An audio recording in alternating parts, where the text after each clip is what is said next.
안녕하십니까. 이번 강좌에서는 세계 평화를 위한 냉전 종식의 노정을 살펴보겠습니다. 1980년대 후반 일본 극좌 세력인 적군파 기쿠무라 일당이 미국에 파견되어 참부모님의 공간을 폭파시키려는 계획이 진행되고 있었습니다. 그들은 소화기와 폭탄을 싣고 뉴저지주의 고속도로를 달리던 중 경찰의 불심 검문에 발각되어 결국 체포되었습니다. 소련 제국주의의 전성 시기에 소련의 KGB는 세 사람을 원수의 두목으로 꼽았습니다. 첫째는 레이건 대통령, 둘째는 로마 교황, 셋째가 바로 참부모님이었습니다. 공산 세력은 왜 한국의 종교 지도자를 세계적 원수로 삼았던 것일까요? 다음 말씀을 함께 혼독하시겠습니다. 이 지구상에 제일 큰 사건이 벌어졌는데 그 사건이 바로 공산주의의 출현입니다. 이것이 왜 큰 사건이냐? 엄연히 살아계시는 하나님을 죽었다고 하기 때문입니다. 다시 말해서 공산주의는 하나님이 엄연히 살아계시는데도 불구하고 없다고 하는 것입니다. 죄 중에서 제일 큰 죄는 분명히 있는데도 불구하고 없다고 하는 것입니다. 20세기 인류를 고통 가운데 몰아넣은 냉전의 본질은 이념이었습니다. 자유진영에는 철저한 역사관과 세계관을 가진 공산주의 이념에 대응할 만한 사상과 철학이 없었지만 참부모님은 마르크스 레닌주의의 허구를 낱낱이 비판하는 순공이론과 그 대안까지 제시하는 통일사상을 제시하셨습니다. 그리고 우익과 좌익을 극복하고 하나로 묶을 수 있는 하나님주의, 두익사상을 세계에 교육하셨습니다. 승공운동은 1965년 반공계몽단 창단으로 시작되었다고 볼 수 있습니다. 이후 68년 참부모님께서는 한국의 국제승공연합을 창설하시고 일본, 미국의 각 지부를 설립하심으로써 국제적인 승공전선을 구축하십니다. 그리고 남북미를 중심으로 남북미 통일연합, 중남미 통일연합을 설립하시며 공산적화의 대표 전략지역에서 승공운동에 총력을 기울이셨습니다. 한국을 공산권으로부터 방어하기 위해서는 먼저 일본의 공산화를 막아야 했습니다. 1960년대 북한은 일본의 조총련을 앞세워 공산화 운동을 적극적으로 전개하고 있었습니다. 그래서 일본 승공연합 회원들은 매일 죽음을 각오하고 조선대학 앞에서 승공이론을 강의했습니다. 참아버님께서는 승공대회를 일본 전역에서 개최한 데 이어 세카이 니뽀를 창간하여 공산주의의 실상과 허상을 일본 국민에게 알리셨습니다. 또한 국제승공연합 지도자들을 밀사로 보내 분단 이후 처음으로 조총련계 인사 1000명의 한국 방문을 성사시키셨습니다. 이러한 활동은 공산주의로 경도될 수 있었던 일본 내 여론의 흐름을 바꾸어 놓았습니다. 미국 내 승공운동의 중심축 중 하나는 언론 활동입니다. 참부모님은 워싱턴 타임즈와 뉴스월드를 통해 레이건 정부를 지원하시면서 공산주의의 팽창을 저지하셨죠. 미국은 하나님의 축복으로 초강대국이 된 하늘편 아벨 국가입니다. 세계 각국의 운명을 좌우할 정도로 그 영향력이 막강합니다. 그래서 참부모님의 세계 섭리에 있어서 미국 대통령이 누가 되느냐는 매우 중요한 문제였습니다. 지미 카터는 대외 정책에서 주한미군 철수와 인권을 기치로 1976년 대통령에 당선된 인물입니다. 카터 정부는 북한을 비롯한 공산국가의 적화 야욕에 대처하지 않은 채 미국의 전쟁 개입을 피하려는 데 급급했습니다. 그 결과 카터 대통령 재임 시 많은 수의 국가가 공산화되었습니다. 당시 별다른 변화가 없다면 카터 대통령이 재선될 가능성이 높았던 상황이었습니다. 참아버님께서는 사태의 심각성을 아시고 레이건을 당선시키기 위해 총력을 기울이셨습니다. 앞서 1976년 창간하신 뉴스월드는 미국 대통령 선거일인 1980년 11월 4일 레이건 압승이란 머릿기사로 선거 결과를 예측했습니다. 전날까지 미국 내 일간지 대부분은 카터의 승리를 예상하고 있었는데 투표 당일 레이건 압승이란 제목의 기사가 나옴으로써 레이건에 표를 던지는 분위기가 조성됐고 실제로 레이건이 당선되었습니다. 이것은 고도의 선거 전략이었습니다. 시차로 동부보다 3시간 늦은 캘리포니아주 시민들은 하루 종일 레이건 압승이라는 제목의 기사를 거듭 보면서 투표에 임했던 것입니다. 좌경 진보주의로부터 미국을 보호하는 보수 언론의 활동은 뉴스월드에서 시작하여 1982년 창간된 워싱턴 타임즈를 통해 본격화됐습니다. 냉전 종식의 결정타는 미국의 SDI 군사 전략이라는 것이 중론입니다. SDI 전략은 소련의 대륙간 미사일을 우주에서 요격하는 전략으로 엄청난 예산과 전자과학기술이 투입되는 일명 핵우산 국방정책입니다. 워싱턴 타임스는 SDI 전략을 적극 지지했습니다. 이 전략은 당시 무리한 군비 경쟁이라는 비난이 쏟아졌지만 워싱턴 타임스의 지원에 힘입어 지속적으로 추진할 수 있었습니다. SDI 전략의 추진은 경제 상황이 악화돼 가던 소련으로 하여금 더 이상 군비 경쟁을 할 수 없게끔 만들면서 스스로 무너지게 하는 데 큰 영향을 미쳤습니다. 미국과 소련은 1985년 11월 미소 정상회담을 개최했고 1989년 장거리 핵무기 감축에 합의했습니다. 이렇게 군비 경쟁 대신 개혁, 개방을 선택한 고르바초프의 정책에 결정적 영향을 받은 동유럽권에도 변화와 자유화가 촉발된 것은 주지의 사실입니다. 미국 카터 행정부에서 4년 동안 인권 정책을 펼치면서 남미에서 좌익 군사혁명이 일어나는 등 정세가 불안해지자 참부모님은 1980년 10월 박보이 선교사를 보내 남미 7개국 대통령들을 만나게 하셨습니다. 그리고 이들을 중심으로 카우사라고 불리는 남북미 통일연합을 창설하셨습니다. 카우사는 워싱턴 타임스와 더불어 소련 붕괴를 이끄는 쌍두마차였습니다. 승공 교육과 캠페인을 대대적으로 실시하여 쌓은 기반을 바탕으로 1986년 1천만 명의 회원을 모집했습니다. 북미에서 카우사를 중심하고 강력한 조직을 형성하고 있을 때 중남미 국가들의 좌경화를 저지하기 위한 지도자 통일사상 교육 등 승공운동의 중추적 역할을 할 중남미 통일연합이 1983년 창설됐습니다. 가톨릭 신부들마저 해방신학의 허상에 빠져 골치를 앓고 있던 남미에서 공산주의를 몰아내는 일에 앞장서자 로마 교황청에서도 격려를 아끼지 않았습니다. 참부모님이 이렇게 카우사에 지원을 하신 것은 남미의 적화를 막고 북미 개신교 문화권과 남미 가톨릭 문화권을 하나로 만들어 거시적으로 남북미의 기독교 문화권을 통일하시려는 뜻도 있었습니다. 이번에는 공산권의 기지라 할 수 있는 소련과 동유럽에서의 섭리를 살펴보겠습니다. 이 지역에서는 참부모님의 지시로 부모님의 사상을 알리기 위한 일명 나비작전이라는 지하선교 활동이 전개됐었습니다.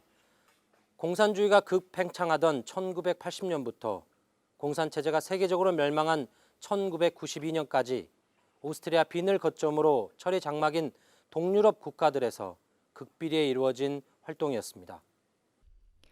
김영훈 선교사에 의해 입교한 피터 코흐는 첫 유럽 선교사로 임명되었고 1969년에는 오스트리아 협회장이 되었습니다.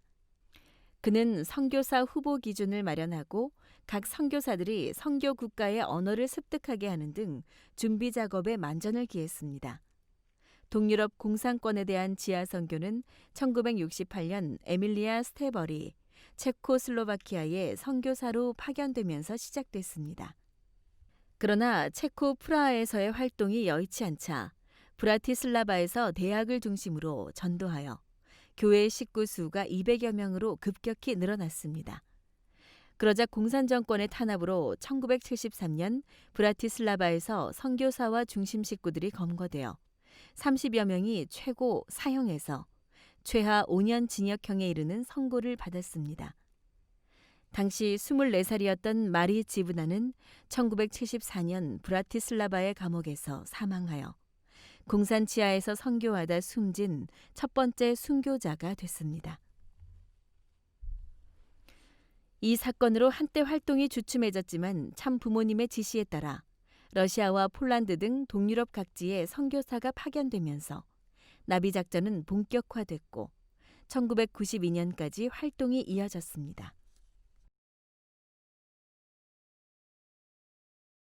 공산권 국가의 선교사 중 지상에서는 참부모님을 다시 뵙지 못할 것 같다면서 영계에 가서 다시 만나 뵙겠다고 유서를 쓴 사람도 있었습니다.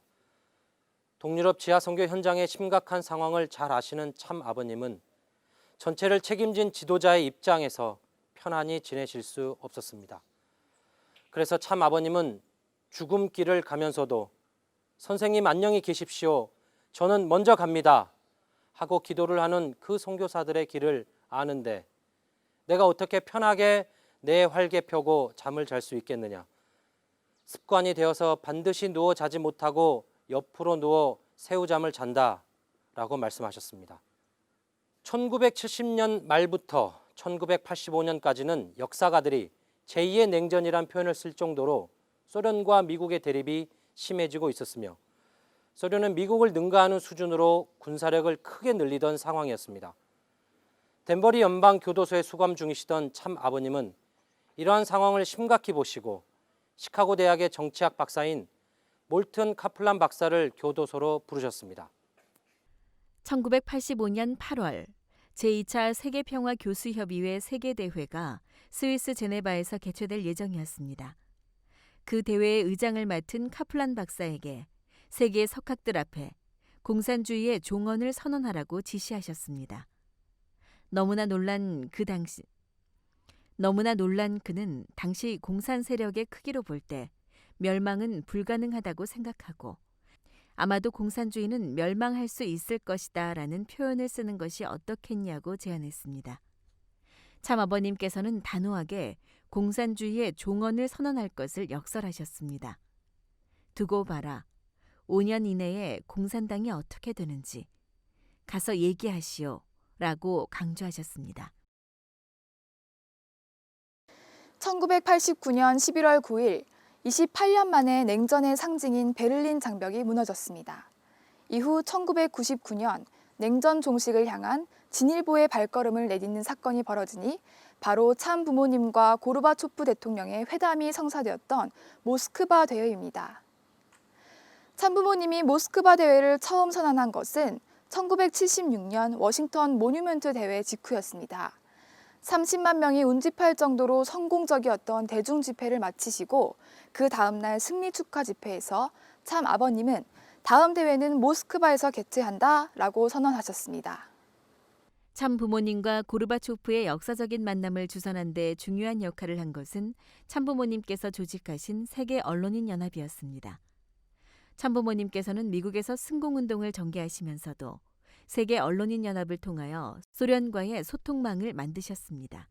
이를 통해 1982년부터 1989년까지 수백 명의 미국 언론인들이 소비에트 연방공화국을 방문했고 소련 당국은 88년부터 세계 언론인 회의에 대표자들을 보냈으며 1990년 모스크바에서 세계 언론인 회의를 개최하는 등 동의하기에 이르렀습니다. 제11차 세계 언론인 회의가 열린 다음 날인 1990년 4월 11일 크렘린궁에서 참 부모님 양위분과 고르바초프 대통령의 단독 회담이 있었습니다. 이 자리에서 한국과의 수교, 한반도 통일, 소련 내에서의 종교 자유 확대 등의 논의가 이루어졌습니다. 참아버님은 고르바초프에게 무신론적 유물론의 미래는 멸망밖에 없으므로 유물론을 폐기하고 종교를 중심한 영적 가치관을 부활시키라고 강력히 권고하셨습니다. 즉, 소련이 살 길은 종교적인 길뿐이다. 반드시 하나님을 알아야만 소련이 부활할 수 있다라고 강조하셨습니다. 이와 함께 크렘린 광장의 레닌 동상 철거를 요청하셨습니다. 참부모님과 고르바초프의 회담은 그전까지 지지부진했던 한소 수교의 물꼬를 튼 것으로 평가됩니다. 이때 논의한 대로 그해 6월 샌프란시스코에서 고르바초프 서기장과 노태우 대통령이 만나 한소 정상회담을 가졌고 마침내 9월 한국과 소련이 국교를 맺었습니다. 소련 붕괴 이유를 대비해 이렇게 소련 대학생들과 지도자를 미국으로 초청하여 지속적으로 교육한 결과 소련 군부의 쿠데타가 일어났을 때 교육받은 청년 학생들이 목숨을 걸고 군대를 막아서게 되었습니다. 이는 쿠데타가 실패하는 결정적인 원인이 되었습니다. 참 부모님의 제안으로 철회 장막에 갇혀 있던 소련과 독립국가연합의 대학생들 및 지도자급 인사들의 미국 해외 연수가 시작됐습니다. 1990년 7월부터 4차례에 걸쳐 380명의 소련 대학생들이 미국 통일신학대학원에서 열린 국제 지도자 세미나에 참석하였습니다. KGB의 부위원장을 비롯한 소련 지도자들과 위성 국가의 고위급 인사 수십 명도 미국에 다녀갔습니다. 1991년에는 8주에 걸쳐 독립국가연합 5개 지역에서 129차례 열린 통일원리 세미나에 교사와 학생들 18,000여 명이 참석했습니다. 1991년 8월 19일 고르바초프 대통령이 크림반도의 별장으로 휴가를 떠나 있는 동안 페레스트로이카에 반대하는 반개혁파의 쿠데타가 일어났습니다. 고르바초프 대통령은 별장에 감금되었고 다음 날 부통령이 대통령으로 취임하였으며 쿠데타 세력이 정권을 장악한 것처럼 보였습니다. 그러나 반개혁파의 쿠데타는 각국으로부터 강력한 반대를 받았고 국내 여론도 분노를 표출했습니다. 결국 쿠데타가 3일 만에 실패로 돌아가고 공산당원들의 책임이 밝혀지자 고르바초프 대통령은 겸임하고 있던 공산당 서기장을 사임하고 바로 공산당을 해체했습니다. 참 아버님은 일찍이 공산주의는 70년에서 73년을 못 넘어간다고 말씀하신 적이 있습니다. 그 말씀대로 1917년 러시아 혁명 후 73년, 1922년 소련이 세워진 이후 69년 만에 공산주의가 붕괴되고 소련은 그해 12월 해체되었습니다. 참부모님과 고르바초프 대통령이 함께 찍은 사진 한 장의 이면에는 사실 이렇게 많은 이야기들이 담겨 있습니다. 무신론을 주장하는 세계를 향해 하나님은 살아계신다 선포하시는 노정에는 위험천만한 테러 위협과 목숨을 건 지하 선교 활동, 그리고 10수년간의 치열한 준비 과정이 바로 그 이야기들입니다. 다음 강좌에서는 냉전 종식 이후 남북 통일을 향한 참 부모님의 발자취에 대해 자세히 알아보겠습니다. 감사합니다.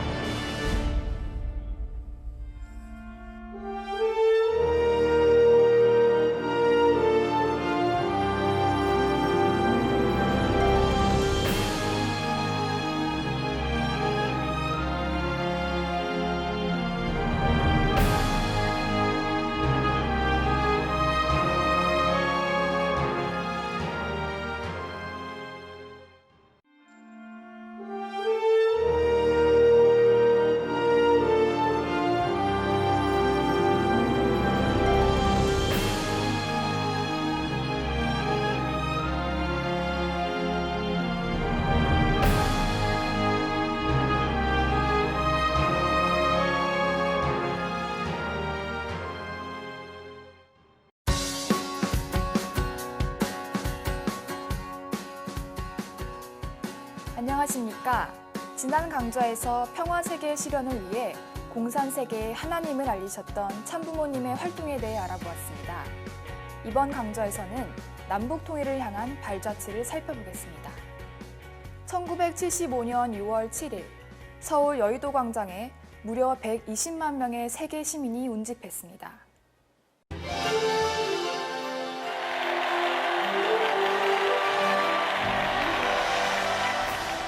하나님이 있다 하는 세계는 하나님 편이요, 하나님이 없다 하고 하는 세계는 사탄과 악마의 세계입니다. 이 두 세계가 부딪힐 때 그 결과는 하나님의 전망을 결정하는 것입니다. 그러므로 공산주의를 쓰러뜨리는 이 싸움은 곧 하나님의 싸움이 되는 것입니다.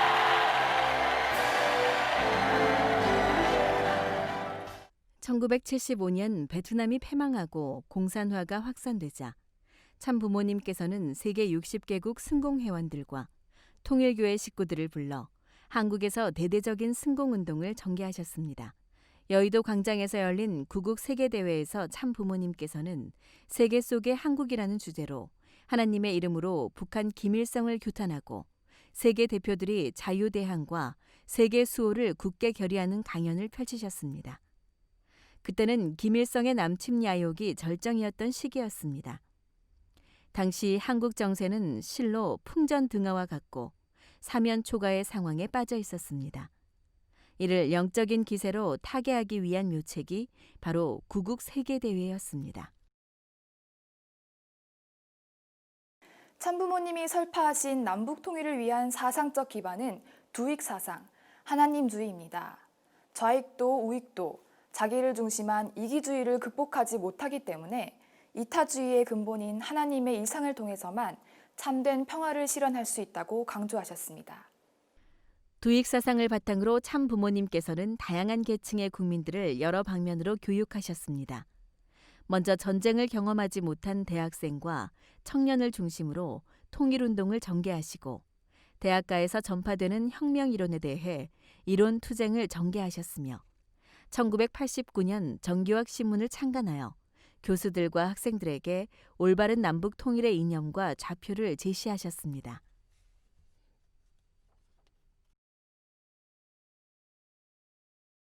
또한 김일성을 중심으로 뭉쳐진 북한에 비해 남한은 사상적으로 일치단결하기 어려웠기에 1987년 5월 15일 남북통일운동 국민연합을 창설하시어 국제승공연합 활동의 기반을 범국민통일운동으로 확대하셨습니다. 최소 단위의 행정조직인 통반을 중심으로 승공사상 교육을 실시하여 국민 모두를 남북통일의 기수로 만드는 노력도 하셨습니다. 유사시 북한이 남북한 총선거를 요구해 오더라도 자신 있게 대응하기 위해서였습니다. 그러던 중 1988년 제24회 하계올림픽이 한국에서 개최되었습니다. 12년 만에 동서 양진영이 이 올림픽에 참가함으로써 민주화 공산 세계의 상징적 통일이 이루어졌습니다. 참부모님은 이때를 맞춰 섭리적 통일 전환식과 세계통일국 개천일을 선포하셨습니다. 참부모님은 북한 정부의 공식 초청에 의해 무려 40년 11개월 만인 1991년 11월 30일 북한 땅을 다시 밟으셨습니다. 그때는 1987년 김일성이 소련의 고르바초프와 함께 참부모님을 암살하기 위해서 적군파 수십 명을 파송했던 사건에 대한 재판이 진행 중이었던 시기였습니다. 참부모님께 김일성은 원수 중에 원수였다고 할 수 있습니다. 그런 원수를 대하는 데 있어서 몇천 년 만에 잃어버렸던 형제를 찾겠다고 하는 그 마음을 어떻게 가지고 대하느냐 하는 것을 고민하셨다고 하는 말씀이 있습니다. 참 아버님이 북한 정주 생가를 방문하시는 영상과 더불어 관련 말씀을 시청하도록 하시겠습니다. 내가 여기서 어머니 아버지를 위로하기 위한 개인 방문이 아닙니다. 이북에 있어서 2천만 동포들을 살리고요. 38선을 키워가셔가지고 만국의 해방의 자유천재를 맞이하셔. 남북에 있는 형제들이 같이 모시고 국경을 넘어서는 어떤 가드가 들어도 그 형제들의 우애를 보호하고 전부 다 효자를 보호하고 또 아들, 딸을 사랑하는 부모의 사랑을 보호할 수 있는 그 천지가 안 됐으니 그런 천지가 될 때에 비로소 아들로 방문해가지고 눈물도 흘리고 어머님, 부모님을 위로하기 위해서 돌아올 날까지 기다려주셔 기도했다고.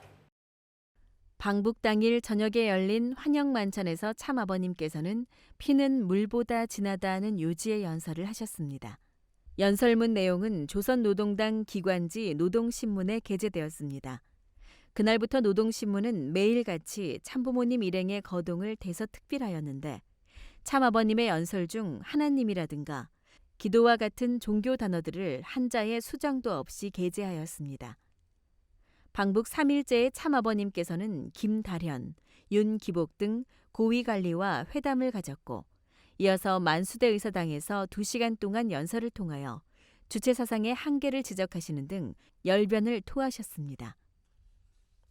땀을 흘리시고 책상을 연달아 치시면서 일반 청중을 놓고 호령하시듯 말씀하시는 참 아버님을 보면서 동행한 박보희 회장은 손에 땀을 쥐고 온몸이 오그라드는 느낌을 가졌다고 회고했습니다.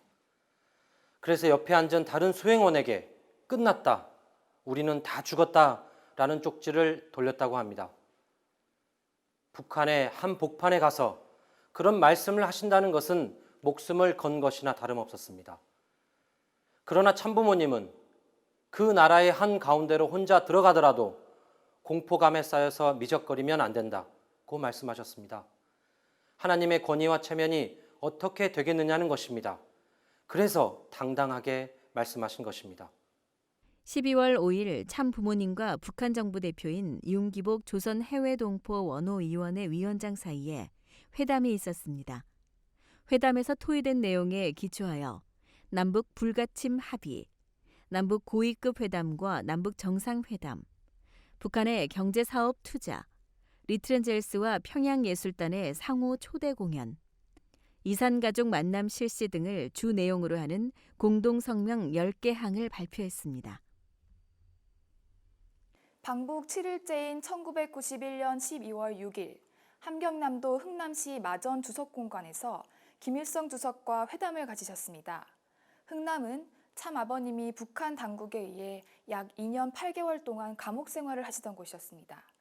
아마도 만감이 교차하는 상황에서 김일성 주석을 만나러 가셨을 것입니다. 참 아버님과 김 주석은 만나자마자 오랫동안 헤어진 형제가 만난 듯 서로 얼싸안았고 이어 한반도 비핵화와 남북관계 개선에 관한 대화를 나누셨습니다. 점심으로 북한 음식을 같이 드시면서 사냥과 낚시 이야기를 주고받기도 하셨습니다. 회담을 마무리하고 헤어질 때 참 아버님과 김 주석은 손을 잡고 복도를 걸어나가 기념사진을 찍었습니다.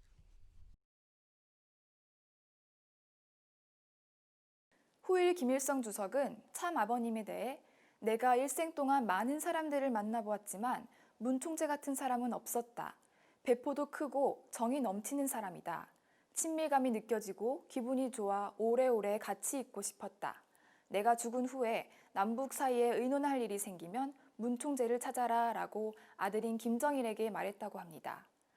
참아버님은 사탄 세계의 재림주요, 부모의 입장에 있는 김일성을 참사랑으로 굴복시켰기 때문에 부모권이 복귀되고 왕권을 복귀할 수 있었다고 강조하셨습니다. 부모님을 초청하여 김일성과 회담을 가진 이후 남북 당국 대화가 급물살을 탔습니다.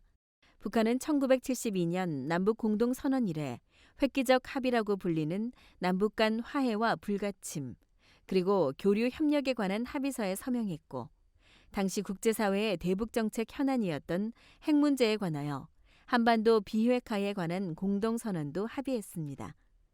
더 나아가 국제원자력기구의 핵사찰 협정에 조인하는 등 연속적으로 극적인 변화를 보였습니다. 이외에도 금강산 개발 사업 합의, 통일그룹과 북한 회사의 합영 회사인 평화자동차 출범, 보통강 호텔 인수, 평양의 컨벤션 센터인 세계평화센터 건립, 리트렌젤스 예술단과 평양학생 소년예술단의 교류 공연, 중국 베이징에서의 남북한 대학생 평화세미나 개최 등 남과 북 사이의 실질적인 경제 협력, 문화 교류, 평화 교류가 이루어졌습니다. 2000년 들어서는 남북 통일을 위한 섭리를 유엔과 연계하여 전개하셨습니다. 참부모님은 2000년 8월 18일 미국 뉴욕 유엔 본부에서 열린 세계평화 초종교 초국가연합 연례회의에서 유엔이 한반도 휴전선 일대 비무장지대에 평화공원을 조성하는 사업에 앞장서 줄 것을 촉구하셨습니다. 비무장지대는 역사의 아픔이 서려 있는 곳이지만 여기에 평화공원이 조성될 경우 한반도의 갈등과 긴장을 해소하고 통일을 실현할 수 있는 계기가 될 것이라고 말씀하셨습니다. 최근에는 남북 통일과 세계 평화에 적극 기여할 수 있도록 한반도의 제5 유엔 사무국을 유치하는 활동이 이어지고 있습니다. 세계와 남북 통일은 참사랑으로라는 제목의 참어머님 강연 영상을 보시겠습니다. 오늘날 한국은 남과 북으로 엇갈려 있습니다. 방향이 다른 입장에서 하나는 남으로 하나는 북으로 가려고 하는 두 갈래 길이 있으니 그 목적이 다릅니다. 어떻게 통일시킬 것이냐 하는 문제를 두고 볼 때 매우 심각합니다. 그 주체적인 사명을 누가 해야 되겠습니까? 그것을 남한이 주도하게 된다 할 때 북한이 반대할 것이고 북한이 주도하게 된다 할 때 남한이 반대할 것입니다. 서로가 우리 하자는 대로 하자 할 때는 되지 않습니다. 자기 자체를 고집하는 자리에서는 반드시 또 결렬되고 말 것입니다. 이것을 어떻게 극복하느냐 하는 것이 문제입니다. 문제는 남한 사람이 남한을 사랑하는 이상 북한을 더 사랑하는 사람이 나와야 됩니다. 또한 북한 사람이 북한을 사랑하는 이상 남한을 사랑하는 사람이 나오면 됩니다. 그것밖에는 모색 방안, 해결 방안이 없습니다. 남한의 그 누구보다도 더 애국하는 사람, 북한의 그 누구보다도 더 애국하는 사람, 그렇게 한 길을 가는 사람이 있다 할 때에 거기에서 초국가적인 통일 방안이 나올 수 있는 것입니다.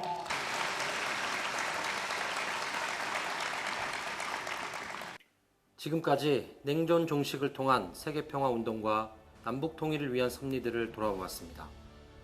그 중에는 겉으로 드러나지 않는 내적인 정성, 풀뿌리 활동, 영적 싸움에서의 승리도 포함되어 있음을 깨닫게 됩니다. 얼핏 보면 인간이 만들어 놓은 이념의 스펙트럼 사이에 세계 평화를 위한 참 부모님의 활동은 일관적이지 않게 비춰질 수 있습니다. 그러나 그 업적의 중심에 하늘 부모님을 놓고 생각해보면 참 부모님이야말로 참된 애국자, 평화를 사랑하는 세계인의 모델이셨음을 알 수 있었습니다. 정치적, 경제적 이해타산에 관계없이 아무도 생각하지 못했던 초국가적인 냉전 종식과 통일 방안을 찾아 나오신 참부모님. 우리 모두가 그 업적과 심정을 정확히 이해하고 실천한다면 냉전 종식이 현실화된 것처럼 남북 통일도 우리 앞에 현실로 다가오게 된다는 것을 명심해야겠습니다.